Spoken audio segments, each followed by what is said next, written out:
everybody, I'm Tabitha, and today we're talking about my progress journal.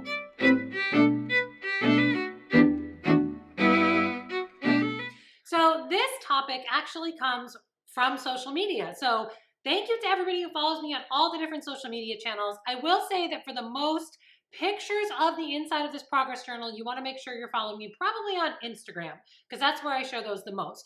But this comment comes directly, or this video topic comes directly from a comment on one of social medias. I get asked all the time. It's come up more than once.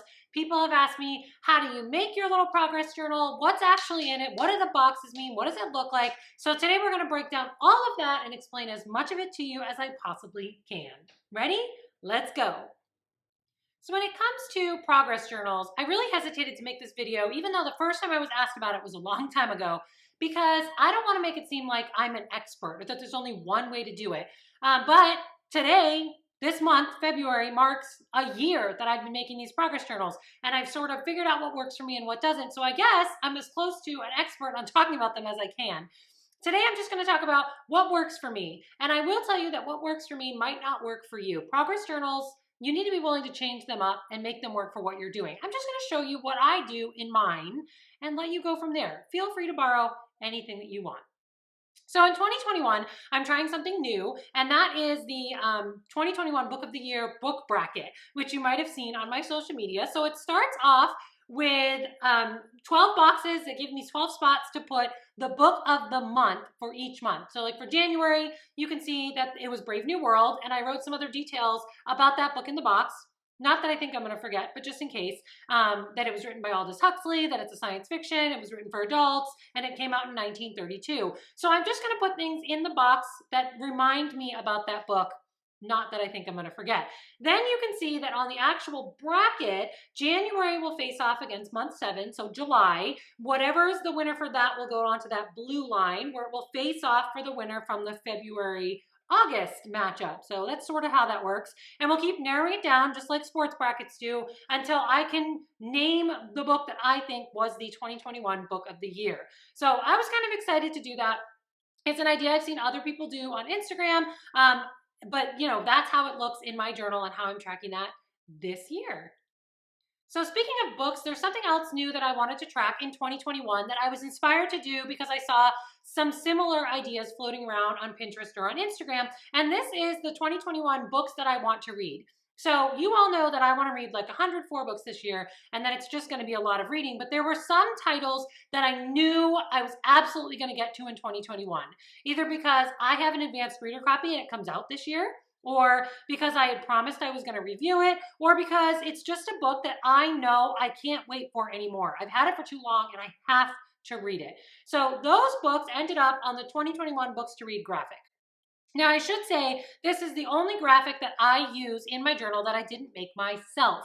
I handed it to my husband, who's a lot more artsy than I am, and basically said, I want something cool that looks like this, and he created it. I can tell you he did use the lines that already exist, because my journal is blank lined paper.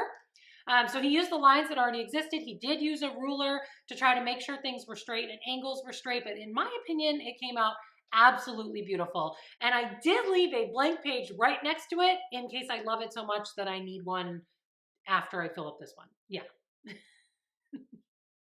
So most of the questions I get asked about my journal revolve around my actual grids. You guys are so curious about how I make them, why are the boxes the size they are, those kinds of things. So I'm going to tackle that while you watch a cool video of me making March's grid in real time. Well, it's not real time, but this is what I did, and then the video is sort of time-lapse and sped up. But it really is me making it. I freehand them, as you can see. The page that I use is just lines, so I do make use of the lines that are already there, but I freehand draw the boxes themselves. So you'll notice that in March, I numbered it from 1 to 15, and then the other side goes 16 to 31, and then I cut the box in half, and then I cut those into, in this time, I'm doing 6 boxes. So the boxes can change, like I said, make your graphs and your grids work for you. I knew I wanted to track the number of words I write every day. and I wanted to track each project. So in the past, I've done 250 words per box, but now I'm down to using 200 words per box, 1,200 per day, which would be perfect, which is why you see me using 6 individual small ones in March. So I know the video is fast. I know the video was really short, but that's because it really doesn't take me long. I freehand it. I don't use a ruler. I just do it quick. At the end of the day, this journal is for me, and it just needs to be usable. That's the number one thing I've learned. So let's take a look at what my finished grids look like as they go. So I have January's here for you to take a look at. January's is interesting because you see so many blank spots because I'm not perfect and I don't write as much as I want to. But I also want to draw your attention to the fact that, like, on January 5th, you see those red squiggly lines that fill in the box and then go up to January 4th. That's because that was one writing session. So my one writing session was, according to the number, 1,563 words. I already told you each box represents 200. That's more than the 1,200 for the day. So I needed to pop it in and fill in the fact that I didn't finish it the day before. These boxes are really fluid for me. They're very flexible. It would be great if every day I wrote 1,200 words exactly and this grid looked gorgeous, but that's not how it works. Some days I write more, some days I write less. It is what it is. As for the patterns in the boxes, which I've been asked about a lot, they each represent a different project. And of course, you can find the key on the page that shows you, like in January, reviews were written in purple and they had the little dots all over the place, polka dots. That's what that means. So that's how I track my words. And just in case you're curious, here's a picture of what February's looks like right now. Of course, I'm filming this on the 8th, so that's the reason why you see some blank ones there, although I really have no excuse for the 5th. Whatever. So the most important thing when you sit down to make your own progress journal is to figure out what you want your journal to actually track. Like I said, I've been using mine for a year now, which is why I finally feel comfortable talking about what's in it. I've tried tracking things I don't care about anymore, and I've tried tracking things that I love and they end up in there. So words written per project, which is what I just talked about, that was important. But so was books that I read. So let's talk about that a little because some of you have asked. Again, I don't use a ruler. I completely freehand these little graphics that I use. Basically what I do is each one of those little sections, those little marks inside the book represents 25 pages. 200, no, represents 25 pages. So for example, if a book is 300 pages exactly, you'd see me go 25, 50, 75, 100, and so on. And then the box itself is the total book. And the very last box at the end, although sometimes it's usually too small for you to read, but I can read it, it tells me how many total pages a book is. With me so far? Great. Next, I decided it was important to track which format it was by changing the color of the pen. So for example, in February, ebooks were green and audiobooks are pink and paperbacks or hardcovers are orange. So when I read, say, for example, 50 pages of a book, I take the appropriate colored pen and color in the first 2 boxes, right? Because it's 25 pages per box. So that's a way that I can see myself actually progressing through a book. And when I'm completely finished with the book, the whole thing will be colored in and I can drop a star rating on the end of the page. It's really simple. Again, I freehand it. It's not perfect, but it lets me see if I had real short books, real long books, things like that.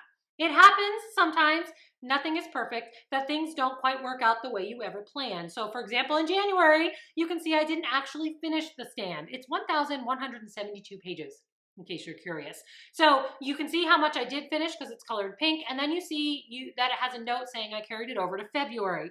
That same book will appear in February, but I squished up those pages and just wrote January. So I didn't redo the entire box. I just did the grid from where I stopped to the end of the book.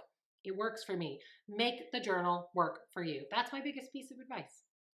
Okay, that is it for me and answering the basic questions you guys have asked about my cool little progress journal, how I make it work for me. So remember, if you have more specific questions, drop them below. I always answer my comments, but I do want to say again, because it's really important, try things in the journal. Don't stress out about it. If it works for you, great. If it doesn't, change it. My journal in February of 2020 looked a lot different than it does now in February of 2021 because I changed things in order to make them work for me. This one is lined paper, but they do sell them in boxes or triangles or just plain paper if you want a little more freedom or maybe a little more rigidity, I guess.